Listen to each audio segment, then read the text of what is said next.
கவசம் கனெக்ட் நேயர்களுக்கு நமஸ்காரம். தொண்டரடி பொடியாழ்வார் அருளிய திருப்பள்ளி எழுச்சியின் 2வது பாசுரத்தை இன்றைய தினம் நாம் காணவுள்ளோம்.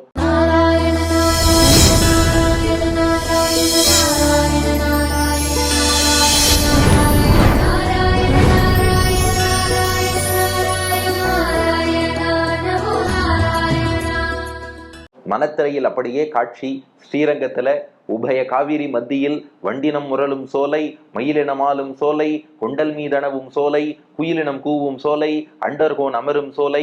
அந்த ஸ்ரீரங்கத்திலே குடதிசை முடியை வைத்து குணதிசை பாதம் நீட்டி வடதிசை பின்பு காட்டி தென்திசை இலங்கை நோக்கி கடல் நிற கடவுள் எந்தை அரவணை துயிலுமாகண்டு என்னும்படி ஆதிசேஷன் மேலே ரங்கநாதன் பள்ளி கொண்டிருக்கிறான். அந்த ரங்கநாதன் முன்பு துளவ தொண்டாகிய தொல்சீர் தொண்டரடி பொடி கையிலே அப்படி கூடையோடு, அந்த புஷ்ப கூடையோடு தொண்டரடி பொடியாழ்வார் கைங்கரியம் பண்ண வந்து நின்று கொண்டிருக்கிறார். நாமும் மானசீகமாக தொண்டரடி பொடியாழ்வாருடைய திருவடிகளை பற்றியபடி அவரை பின்தொடர்ந்து சென்று அவரோடு நாமும் நின்று கொண்டிருக்கிறோம். ஸ்ரீரங்கத்துல ரங்கநாதன் பெரிய பெருமாள் பள்ளி கொண்டிருக்கிறார். அவரை இப்போது எழுப்புகிறார் தொண்டரடி பொடியாழ்வார். முதல் பாசுரம் பாடிட்டார், நேற்றைய தினம் அனுபவித்தோம். இப்ப 2வது பாசுரம் தொண்டரடி பொடியாழ்வாரோடு சேர்ந்து நாமும் அரங்கனை எழுப்ப போகிறோம். இப்ப இந்த பாட்டுல ஆழ்வார் என்ன சாதிக்கிறார்னா, முல்லைப்பூ வாசத்தை ஏந்தி கொண்டு கொண்டல் காற்று வீசுகிறது, பொழுது விடிந்து விட்டது என்பதற்கு இது ஒரு அடையாளம். தாமரை மலரில் தூங்கிக் கொண்டிருந்த அன்னப்பறவைகள் எல்லாம் இப்போது விழித்து கொண்டு விட்டன, பொழுது விடிந்ததற்கு இதுவும் ஒரு அடையாளம். அன்று கஜேந்திரன் என்ற யானை ஒரு முதலையால் பீடிக்கப்பட்டு உன்னை அழைத்த போது யானையை ஓடோடி காத்த எம்பெருமானே, அடியோங்களை காப்பதற்காக பள்ளி எழுந்தருள வேண்டும் என்று அழைக்கிறார். இதுதான் பாசுரத்தின் சாராம்சம். வாங்கோ பெருமாளை எழுப்பிடுவோமா? 2வது பாசுரம். கொழுங்கொடி முல்லையின் கொழுமலர் அணவி கூர்ந்தது குணதிசை மாருதம் இதுவோ, எழுந்தன மலர் அணை பள்ளிகொள் அன்னம், ஈன்பனி நனைந்த தம் இருஞ்சிறகு உதறி, விழுங்கிய முதலையின் பிளம்புரை பேழ் வாய், வெள் எயிறு உற அதன் விடத்தினுக்கு அணுங்கி, அழுங்கிய ஆனையின் அருந்துயர் கெடுத்த, அரங்கத்து அம்மா பள்ளி எழுந்து அருளாயே. கொழுங்கொடி முல்லையின் கொழுமலர் அணவி கூர்ந்தது குணதிசை மாருதம் இதுவோ, எழுந்தன மலர் அணை பள்ளிகொள் அன்னம், ஈன்பனி நனைந்ததம் இருஞ்சிறகு உதறி, விழுங்கிய முதலையின் பிளம்புரை பேழ்வாய், வெள்ளையிருறவதன் விடத்தினுக்கு அணுங்கி, அழுங்கிய ஆனையின் அருந்துயர் கெடுத்த, அரங்கத்தம்மா பள்ளி எழுந்து அருளாயே. இப்போ தொண்டரடி பொடியாழ்வார் இந்த பாசுரத்தில் பொழுது விடிந்து விட்டது என்பதற்கு பெருமாளுக்கே 2 அடையாளம் சொல்றார்.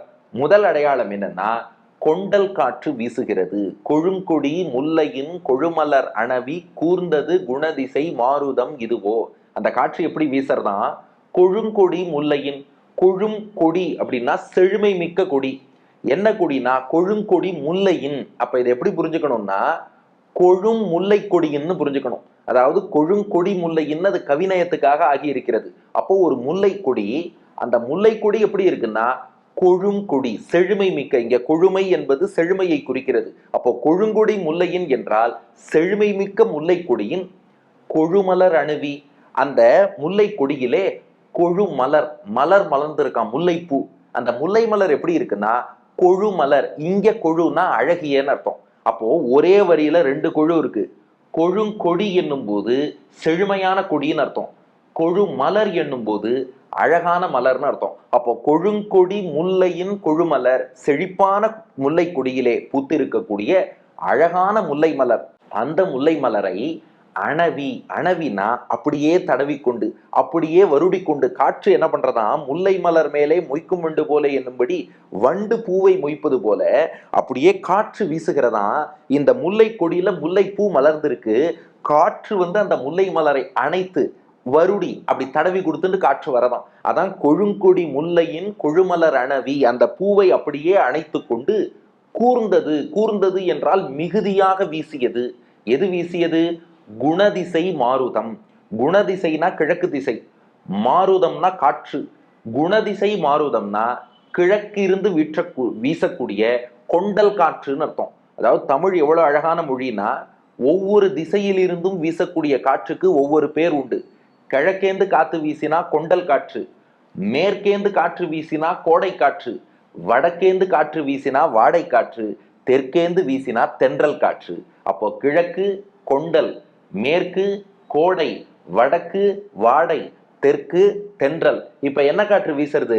குணதிசை மாருதம். குணதிசைன்னு அழைக்கப்படக்கூடிய கிழக்கு திசையிலேருந்து மாருதம் காற்றுன்னா அப்போ இது கொண்டல் காற்றுன்னு அர்த்தம். ஆகையினால அந்த காற்று என்ன பண்றதாம்? குணதிசை மாருதம், கிழக்கு திசையிலிருந்து வரக்கூடிய கொண்டல் காற்று கொழும் முல்லை கொடியின், செழிப்போடு மலர்ந்து இருக்கக்கூடிய அந்த முல்லை கொடியின் கொழுமலர் அணவி, அந்த அழகான மலரை அப்படி அணைத்து கொண்டு அதன் வாசனையெல்லாம் முகந்தெடுத்து கொண்டு கூர்ந்தது, கூர்ந்ததுன்னா மிகுதியா வீசுறதாம். அதாவது அந்த காற்றிலேயே பார்த்தால் முல்லைப்பூவின் வாசனையும் சேர்ந்து வரதான். அதான் கூர்ந்ததுன்னா அடர்த்தியா காற்று வீசுகிறதுன்னு அர்த்தம். ஏன்னா அப்படி ஷார்ப்பா கூர்மையாக வீசுகிறதா அந்த காற்று. ஏன்னா அந்த முல்லைப்பூவுக்கு போன காற்று என்ன பண்ணிவிடுத்தான்? வாசனையை மொண்டு எடுத்துடுத்தான். எப்படி ஒரு வண்டோ அல்லது தேனியோ பூவுக்குள்ள இறங்கினா தேனை மொத்தமாக எடுத்துக்கொண்டு வெளியே வருமோ, இந்த காற்று மோதினது என்ன பண்ணிடுத்தான்? முல்லைப்பூவின் வாசனையை மொத்தமா எடுத்துன்னு வந்துருத்தான். அதனால அந்த காற்று வீசும் போதே பார்த்தா முல்லைப்பூவின் வாசனையும் சேர்ந்து வருது. ஏன்னா முல்லைப்பூ தான் எப்போதும் வாசனையோடு இருக்கும். கவிஞர் அழகா சொல்றார், காலையில் மலரும் தாமரை பூ, அதி கருக்கலில் மலரும் மல்லிகை பூ, இரவில் மலரும் அல்லிப்பூ, என்றும் மணக்கும் முல்லைப்பூ. அப்போ அந்த எப்போதும் மணந்து கொண்டே இருக்கக்கூடிய முல்லைப்பூவின் வாசனையை இது கொண்டு வந்துடுத்து. அப்புறம் ஒரு இதுவோன்னு ஒன்று ஆழ்வார் பாடியிருக்காரு. இந்த இதுவோக்கு என்ன அர்த்தம்? ஏன்னா அது வரைக்கும் நமக்கு அர்த்தம் புரிஞ்சிருக்கும். அப்ப குணதிசை மாருதம், கொண்டல் காற்று கிழக்கேந்து வருது. அது என்ன பண்ணிட்டு? கொழுங்கொடி முல்லையின் கொழுமலர் அணவி, அந்த செழிப்பான முல்லை கொடியில உள்ள அழகான மலரை அணைத்து கொண்டு கூர்ந்தது, அப்படியே அடர்த்தியா வீசின்னு இருக்கு. அப்புறம் இதுவோ அப்படிங்கிறாரு. இந்த இதுவோன்னா என்ன அர்த்தம்? பொதுவா யாராவது ஒரு நபர் பக்கத்துல வந்து நின்னா இதுவா, இவரா, இவரா, இப்படி பார் அப்படின்னு சொல்லுவோம் இல்லையா? இங்க காற்றுக்கு ஏன் இதுவோன்னு சொல்றாருன்னா, பொதுவாக காற்றை கண்ணால் காண முடியாது. காற்றை தொட்டு அந்த ஸ்பரிசத்தால் நாம் உணர முடியுமே ஒழிய கண்ணால் காண முடியாது. ஆனா இங்க என்ன எடுத்தான்? இது பெரியவாச்சான் பிள்ளை ரசிச்சு ரசிச்சு வியாக்கியானம் பண்றார். என்ன எடுத்தான்? அந்த காற்று இருக்கு இல்லையா, கொண்டல் காற்று, அதுவும் வாயு தேவன் தானே, பெரிய பெருமாளுக்கு கைங்கரியம் பண்ணணும்னு ஆசைப்பட்டுதான். அதனால அந்த காற்றே வடிவம் எடுத்துக்கொண்டு பெரிய பெருமாள் முன்னாடி கைங்கரியத்துக்காக நின்று இருக்கான். அது ஆழ்வார்க்கண்ணுக்கு தெரிஞ்சதுனால இதுவோ, ஓ இந்த ஆள் தான் அந்த காற்றா, தோ வடிவத்தோடயே வந்துட்டாரே, பெரிய பெருமாளை கொஞ்சம் பார்த்துக்கோ இதுவோன்னு பெரிய பெருமாளுக்கு காட்டுகிறாராம். பாருங்க பெரியவாச்சான் பிள்ளை வியாக்கியானம். இதுவோ என்று ஒரு வார்த்தை இருந்தாலும் அதுக்கும் ஒரு அர்த்தம் இருக்குன்னு காட்டியிருக்கார். அதனால அந்த காற்று அப்படியே வடிவம் எடுத்துக்கொண்டு பெருமாள் முன்னாடி கை கூப்பி கொண்டு கைங்கரியம் பண்றதுக்காக நின்று இருக்கு. ஆழ்வார்கார் இதுவோ, ஓ ரங்கநாதா இதானா, பாத்துக்கோ யோபர் வாயு தேவனே வந்துட்டான், அப்ப பொழுது விடிந்ததற்கு அடையாளம் தானே, நீ பள்ளி எழுந்தருள வேண்டும். இதுவோ இதோ பார், கொண்டல் காற்று வடிவம் எடுத்துக்கொண்டு முல்லைப்பூவின் நறுமணத்தோடு மிகுதியாக வீசி வந்தே எதிர்த்தாப்புல நின்னுட்டார். இது ஓர் அடையாளம். அடுத்து இரண்டாம் அடையாளம் சொல்றார், எழுந்தன மலரணை பள்ளிகொள் அன்னம். அன்னப்பறவைகள்லாம் தாமரையிலே படுத்து உறங்கி கொண்டிருந்தன, அதெல்லாம் இப்போது விழித்து கொண்டு விட்டன. எழுந்தன என்றால் விழித்து கொண்டன அர்த்தம். எதுல தூங்கித்துன்னா மலர் அணை பள்ளிகொள் அன்னம். மலர் என்பது இங்கே தாமரை மலரை குறிக்கிறதுன்னு பெரியவாச்சான் பிள்ளை வியாக்கியானம். மலர் தாமரை மலரை, அணை அணைனா படுக்கைன்னு அர்த்தம். மலர் அணை தாமரை பூவையே படுக்கையாக கொண்டு அதன் மென்மை நறுமணம், ஏன்னா நல்ல மெத்தைனா அது வாசனையாகவும் இருக்கணும், நல்ல மென்மையாகவும் இருக்கணும். தாமரையில் தான் மென்மையும் இருக்கு நறுமணமும் இருக்கு. அதனால அதையே அணையாக கொண்டு தாமரை பூவில் அன்னப்பறவைகள் உறங்கினவாம். அந்த மலர் அணை தாமரை பூவில் உறங்கி கொண்டிருந்த அந்த அன்னப்பறவைகள் எல்லாம் எப்படி தூங்கித்து? பள்ளிகொள் அன்னம், பள்ளி கொண்டு உறங்கின. பள்ளி கொள்ளுதல்னா தூங்குதல்னு அர்த்தம். பெருமாளையும் பள்ளி கொண்டாருன்னு தானே சொல்றோம். அப்படி பள்ளிகொள் அன்னம், அந்த அன்னப்பறவை எல்லாம் இந்த ஒரு கொண்டல் காற்று வீசித்து இல்லையா, இந்த காற்றின் நறுமணத்தை அறிந்து கொண்டு ஆஹா பொழுது விடிஞ்சாச்சுன்னு புரிஞ்சுண்டு அந்த அன்னப்பறவைகள் எல்லாமும் விழித்து கொண்டன. பகவானே நீயும் அன்னமாக அவதரித்தவன் தானே, அன்னமாய் முனிவரோடு அமரர் ஏத்த அருமறையை வெளிப்படுத்த அம்மான் தன்னை என்னும்படி ஒரு அன்னப்பறவையாக அவதரித்து வேதசாரங்களை உணர்த்திய ஹம்சாவதாரம் எடுத்தவன் தானே. அப்போ இந்த வாசனை காற்றை உணர்ந்து கொண்டு அன்னப்பறவைகள் விழித்து கொண்ட போது அன்னமாக அவதரித்த நீ விழிக்காமல் இருக்கலாமா? அன்னப்பறவை தண்ணீரை விட்டு பாலை மட்டும் எடுத்துக்கொள்வது போல எங்கள் தோஷங்களை எல்லாம் தள்ளிட்டு எங்கள் குணத்தை ஏற்றுக்கொண்டு எங்களுக்கு பேரருள் புரிபவனாச்சே, ஏன் தோஷத்தை கூட குணமா எடுத்துக்கிற அளவுக்கு உனக்கு கருணை உண்டே, அப்ப அன்னம் தண்ணீரையும் பாலையும் பிரிக்கும்னா நீ எங்க தோஷங்கள் எல்லாம் விட்டுட்டு ஏதோ ஒரு குணம் அதுலயும் இருக்குன்னு எடுத்துக்கக்கூடிய அன்னம் தானே, இந்த அன்னம் எழுந்துக்க வேண்டாமா? அப்ப எழுந்தன மலரணை பள்ளிகொள் அன்னம்.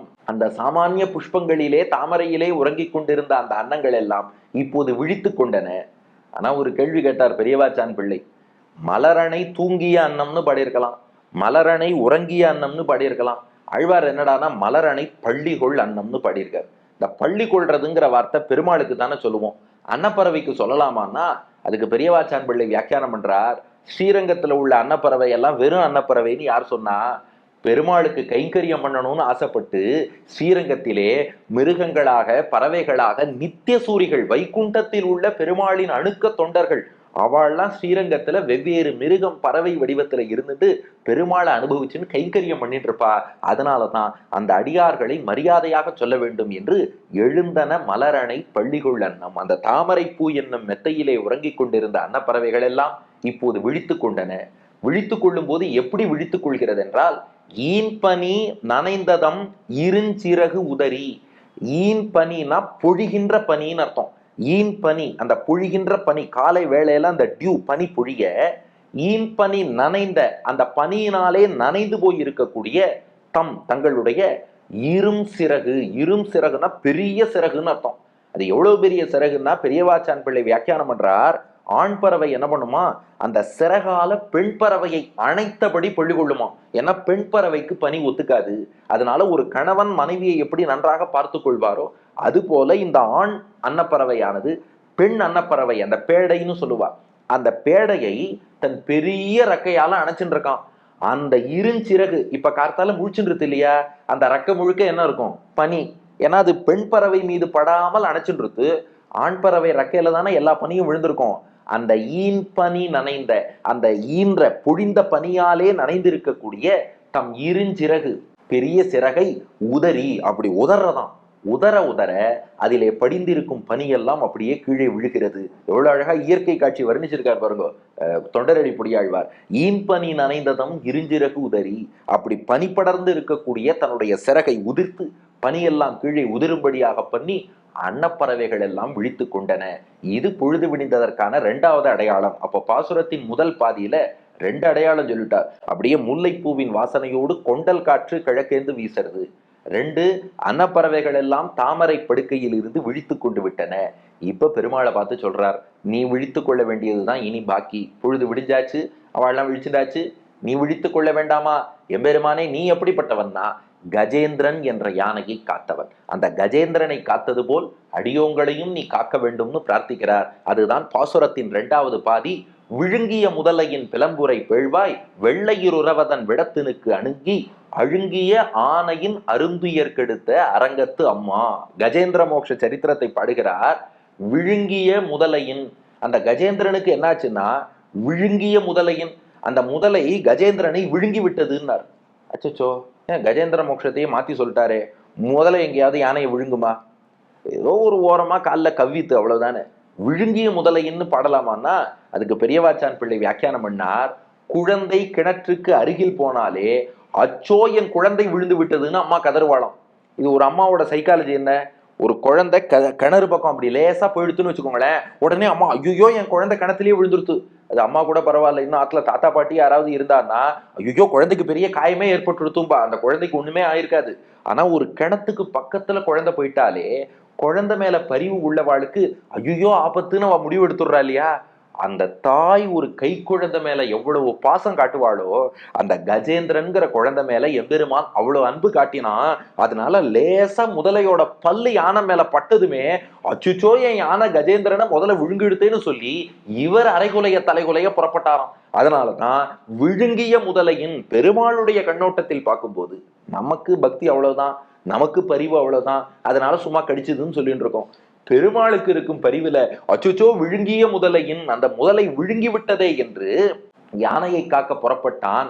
எதுலேருந்து காப்பாத்தினான்னா முதலையின் பிலம் புரை பேழ் வாய் வெள் எயிறு உர. பிலம் அப்படின்னா குகைன்னு அர்த்தம்.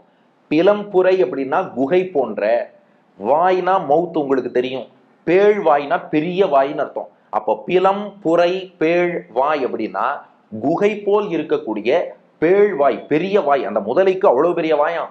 ஏன்னா முதலையோட சைஸை பொறுத்த வரைக்கும் ஒரு யானையின் காலை கவ்வறதுனாலே அதுவே முதலைக்கு பெரிய வாய் தான். அதனால பிலம் புரை பேழ் வாய், குகை போல் பெரிதாக இருக்கக்கூடிய அந்த வாய், அந்த வாயில் உள்ள வெள் எயிறு உர, எயிருனா பல்லுன்னு அர்த்தம். வெள் எயிறு அப்படின்னா வெளுத்த பல்லு, உர அப்படின்னா அது ஊன்ற, அந்த வெளுப்பான முதலையோட பல்லு இருக்கு பாருங்க, அது ஊன்ற யானையின் காலில் நல்லா ஊன்னுட்டான். அந்த பல்லால அப்படியே அழுத்தி யானையின் காலை கவி விட்டது. அந்த இடத்துல பெரியவாச்சான் பிள்ளை வியாக்கியானம் பண்றார், வெள் எயிறு, அந்த முதலையின் பல்லு வெளுப்பா இருக்கும். ஏன் வெளுப்பா இருக்குங்கிறதுக்கு பெரியவாச்சான் பிள்ளை வியாக்கியானத்துல ஒரு காரணம் சொல்றார். மாமிசமே கிடைக்காமல் அந்த ஆற்றின் அடியில் உள்ள மணலையே கடிச்சு கடிச்சு தின்னுதான் அந்த முதலை. அந்த மணலை தின்னு தின்னு என்ன எடுத்து, மணலும் பல்லும் உரசி உரசி உரசி உரசி ரொம்ப ஒரு ஹார்டான பொருளோட உன்னை உரசினா அந்த சாண பிடிக்கிறதும்பா. இந்த சாண பிடிக்க உரச உரச என்ன ஆகும், ரொம்ப ஷார்ப்பா மாறிடும். அது போல இந்த முதலை என்ன பண்ணிடுதான், அதுக்கு ரொம்ப நாளா மாம்சம் கிடைக்காம மணலையே அரைச்சு அரைச்சு அரைச்சு அரைச்சு தின்னு தின்னு அது சாண பிடிக்கிற மாதிரி அந்த பல்லு ரொம்ப ஷார்ப்பா போயிடுதான். ஷார்ப்பா இருக்கிறது தான் பளிச்சுன்னு ஒயிட்டா இருக்கும். நல்ல கத்தி பார்த்திருக்கல, அந்த துரு பிடிச்ச கத்தி இருக்கு பாருங்க, அது ரொம்ப ஷார்ப்பா இருக்காது. ஆனா வெளுப்பா ஷைனிங்கா இருக்குன்னா அது ஷார்ப்பாவும் இருக்கும். அப்போ வெள் எயிருன்னா இது வெறும் வெளுப்பா மட்டும் இல்ல, கூர்மையாகவும் இருக்கிறதுன்னு அதை 3 டைமென்ஷனலா ரசிச்சு பெரியவாச்சான் பிள்ளை வியாக்கியானம். கமெண்ட்ஸ்ல நாம நிறைய வியாக்கியானம் பண்ணலாம். ஆனா பெரியவாச்சான் பிள்ளை என்ன வியாக்கியானம் பண்ணாரோ அதை புரிந்து கொள்வதற்கு தான் நாம் முயல்கிறோம். அதனால அவர் சொன்ன கோணத்தில் ரசிப்பதுதான் வசதி. அதனால சாதிக்கிறார், அந்த முதலை மண்ணலை கரைத்து கரைத்து கடித்து கடித்து அப்படி அதிலேயே சாண பிடிக்கப்பட்டு பல்லு வெளுப்பா கூர்மையா இருக்கு. அந்த வெள்யயிறு உர, அந்த பல் யானையின் காலிலே ஊன்ற. அடுத்து என்னாச்சான், அதன் விடத்தினுக்கு அணுங்கி அழுங்கிய ஆணை. அதன் விடத்தினுக்கு, அந்த பல்லிலிருந்து விஷம் புறப்பட்டு வந்ததான். அந்த முதலையின் பல்லுல விஷம் இருக்கான், அப்படிப்பட்ட முதலையா அது. அதன் விடத்தினுக்கு, விடம் என்பது விஷத்தை குறிக்கிறது. சம்ஸ்கிருதத்துல விஷம், தமிழ்ல நஞ்சு அல்லது விடம் என்று சொல்வார்கள். அதன் விடத்தினுக்கு, அந்த பல்லில் உள்ள விஷத்தினாலே அணுங்கி அழுங்கிய, அழுங்கியனா துன்புற்றன்னு அர்த்தம், அணுங்கினா மிகவும் அர்த்தம். அணுங்கி அழுங்கியனா மிகவும் துன்புற்ற, அந்த விஷப்பல்லால் முதலை கடித்தவாறே அணுங்கி அழுங்கிய அந்த யானை மிகவும் துன்பப்பட்டது. அந்த ஆணையின், அழுங்கிய ஆணையின் அருந்துயர் கெடுத்த, அந்த யானைக்கு ஏற்பட்ட அரும் துயரத்தை கெடுத்தாய், போக்கினாய் என்று பாடுகிறார். இந்த இடத்துல அருந்துயரம்னா என்ன அர்த்தம்னா, பெரியவாச்சான் பிள்ளை வியாக்கியானம் பண்றார், அருமையான துயரம்னா. என்னப்பா யாரா இப்படி சொல்லுவாளா, அருமையான துயரம், கிடைத்தற்கரிய துயரம், அற்புதமான துயரமா. அருந்துயரம் அப்படின்னா அருமையான துயரம்னு அர்த்தம், கிடைத்தற்கரிய துயரம்னு அர்த்தம். என்னப்பா துயரத்துல போய் கிடைத்தற்கரிய துயரம்ங்கிறது என்ன இருக்குன்னா, அந்த யானை என்ன பண்ணித்தான், இந்த முதலை என் காலை கவ்விடுத்து எனக்கு உயிர் போக போறதுன்னு அது துயரப்படலையாம். இந்த குளத்துல ஒரு தாமரை பூவை பறிச்சுட்டேன், இத பெருமாள் திருவடியில சேர்க்கணும்னு ஆசைப்படுறேன். ஆனால் இந்த முதலை என் காலை கவ்வி இந்த விஷம் ஏறி என் உயிர் போய்விட்டால் எங்க இந்த தாமரைய பெருமாள் திருவடியில சேர்க்க முடியாம போயிடுமோன்னு அந்த யானை கதறி அழுதலாம். அப்போ கைங்கரியம் தடைபட்டால் என்ன செய்வேன், கைங்கரியம் நிறைவேறாமல் போயிடுமோ, ஒரு புஷ்பத்தை பறிச்சுட்டேன், இத பெருமாள் திருவடியில சேர்க்கணும்னு ஆசைப்பட்டுட்டேன், சேர்க்க முடியாம போயிடுமோன்னு அந்த யானை துயரப்பட்டது. அப்போ பெருமாள் பார்த்தாராம், அச்சோ என் கைங்கரியத்துக்காகவா நீ துயரப்பட்டாயின்னு. அடுத்த நிமிஷம் பெருமாளே புறப்பட்டு யானை முன்னாடி ஓடி வந்தார், முதலையை முடித்தார், யானை கிட்ட இருந்து புஷ்பத்தை கொடுன்னு கேட்டார், தன் திருவடிகளில் வாங்கி கொண்டு அந்த யானையின் துயரை தீர்த்தார் அல்லவா. அப்போ இது ஒரு அருமையான துயரம். இது தனக்குன்னு பட்ட துயரம் இல்ல, கைங்கரியம் நிறைவேற வேண்டும்னு ஆசைப்பட்ட துயரம். அது மட்டுமா, பெருமாளையே ஓடி வர வச்ச துயரமாச்சே.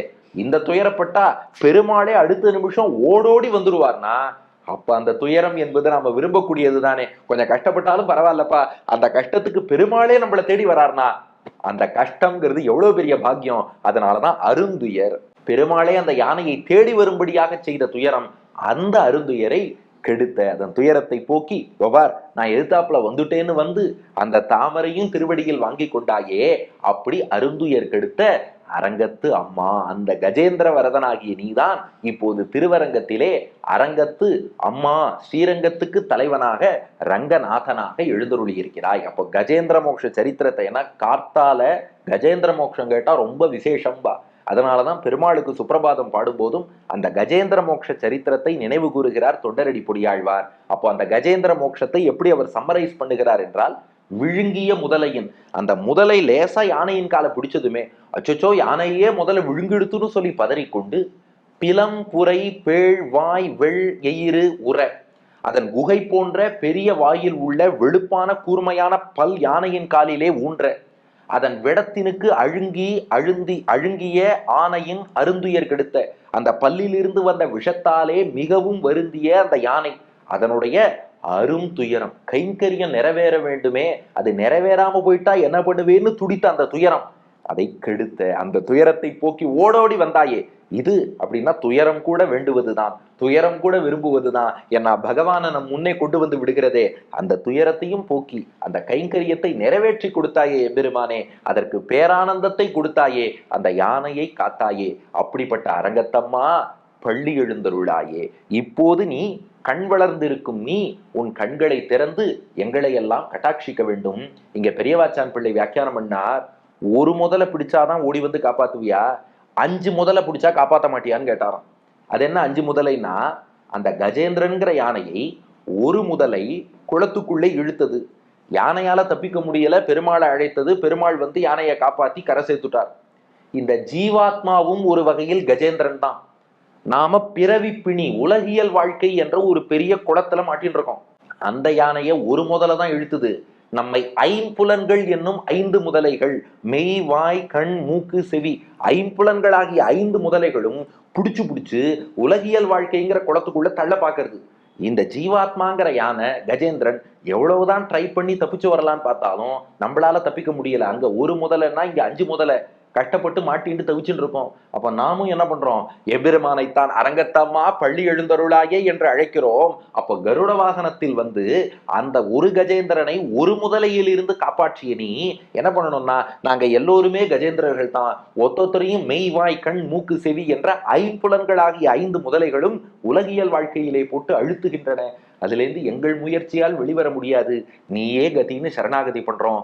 அரங்கத்தம்மா பள்ளி எழுந்தருளாயே, நீ பள்ளி எழுந்தருளி இந்த 5 புலன்கள்ங்கிற முதலையிலேருந்து எங்களை காப்பாத்தி எங்களையும் வைகுண்டத்துல கரை சேர்க்கணும். பிறவி பெருங்கடலை நீந்த செய்து நீதான் கரை சேர்க்க வேண்டும், உன் திருவடி என்னும் கரையிலே சேர்க்க வேண்டும்னு பிரார்த்திக்கிறார். பெரியவாச்சான் பிள்ளை அழகா காட்டுறார். சம்சாரமாகிற பெருங்கடலில் ஆழ விழுந்து இந்திரியங்களாகிற முதலைகள் 5 வாயிலே விழுந்து அகப்பட்டாரை உணர்ந்தருளி ரட்சிக்க வேண்டாவோ. அப்ப எங்களையெல்லாம் காக்கணும்னா இந்த பாட்டை அப்படியே 2வது பாதியை ரீவைண்ட் பண்ணி பாருங்க. விழுங்கிய முதலையின், இந்த ஜீவாத்மாவை புலன்களாகிய 5 முதலைகளும் சேர்ந்து விழுங்க பாக்குறது, ஞானத்தையே விழுங்க பாக்குறது. பிலம் புரை பேழ் வாய் வெள் எயிறு உர, அதெல்லாமும் அப்படிதான். பெரிய வாய் உள்ள நம் புலன்கள் அதெல்லாம் அந்த பல்லால் கடிப்பது போல உலகியல் விஷயங்களை கொடுத்து ஜீவாத்மாவை கடிச்சுட்டே இருக்கு, பக்தியில ஈடுபட விட மாட்டேங்கிறது. அதன் விடத்தினுக்கு அணுங்கி அழுந்திய ஆனையின் அருந்துயர், அது எப்படி பல்லால் விஷத்தை கக்கியதோ, உலகியல் விஷயம்ங்கிற அந்த விஷத்தையும் இந்த புலன்கள்லாம் நமக்கு கக்கிண்டே தான் இருக்கு.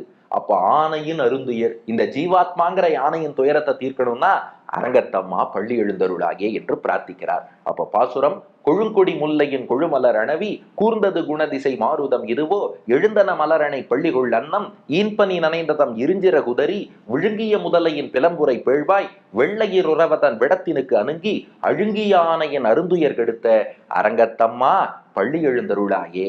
அப்போ அழகான கிழக்கு திசையில் இருந்து வரும் கொண்டல் காற்று நல்ல செழுமையான முல்லை கொடியில் உள்ள அழகிய முல்லை பூக்களின் நறுமணத்தை ஏந்தி கொண்டு அடர்த்தியாக வீசிக்கொண்டு இதோ காற்றே வந்து நின்னுடுத்து, இதுவோ பாத்துக்கோ.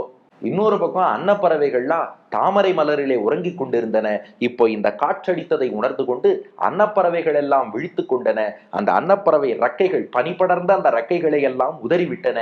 இதுவும் விடிந்ததற்கு அடையாளம்.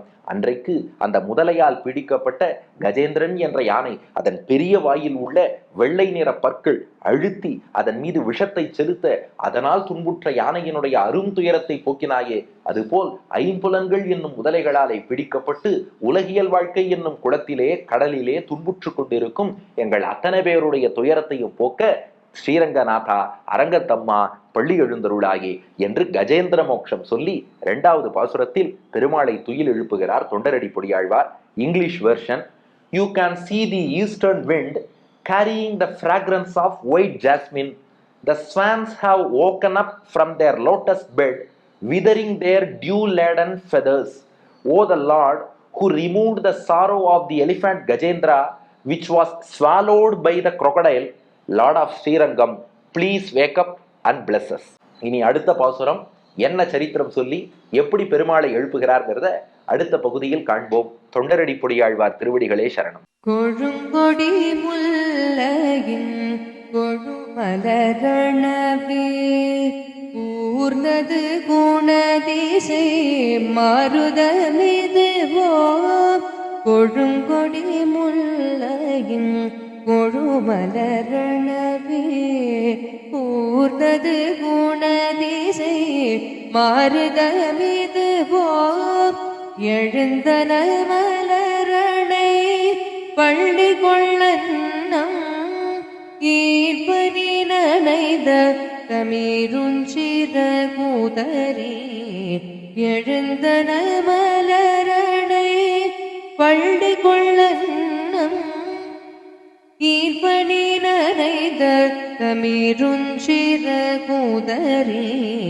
விழுங்கிய முதலையின் விலம்புரை பேழ்வாய் வெள்ளையிரூர அதன் விடத்தினு கலுகே.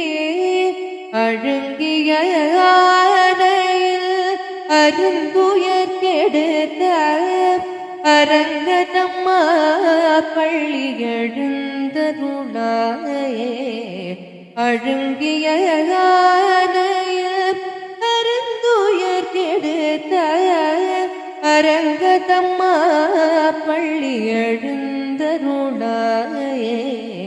எழுந்தருளாயே பள்ளி எழுந்தருளாயே.